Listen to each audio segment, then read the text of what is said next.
ఆవిడ కత్తిలో రెడీ అయిపోయింది. Hi friends, this is చింతపండు పులుసు. పొద్దున్న బాగా పిసుకోవాలి. ఫస్ట్ టైము మేము చేయడం ఇప్పుడబ్బా పాక్లెట్. ఫస్ట్ టైం చేస్తున్నాను పచ్చడి ఇంట్లో. ఇప్పుడు దాకా గుడిలోకి వెళ్ళి అక్కడ ఇచ్చింది చింతపండు రాజా తింటావు మడత కాజా. చూసిన తర్వాత ఏం చేయాలంటే అట్టుపండు వేయాలి. తర్వాత వేపాకు ఆ కేక్ వేస్తాం అనుకుంటున్నారు కదా. ఇది ఎంత పిచ్చని అనుకుంటున్నారు కదా. అవును. ఇది ఎంత తెలుసా? ఇది 49 రూపీస్. మా ఆవిడ ఆన్లైన్లో పెట్టింది. ఇది 49 rupees. Very very very much cost. ముక్కలు కాదు, పెద్ద పెద్ద ముక్కలు కోసేసాడు. ముక్కలు కాదు, ముందు వాటర్ని ముక్కలు వేసుకుంటాను. ఎంత అలాగా గయ్యాలండి బాబు. ఇది హ్యాపీ ఉగాది. ఏం తగిలింది?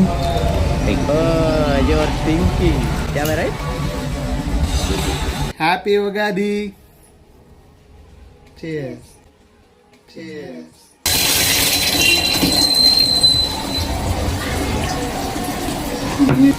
ఆపదా మా ఆయన గిన్నెలు పెడుతున్నాడు. వీడియోలో పడిపోద్దని అసలు వీడియోనే అవ్వదు.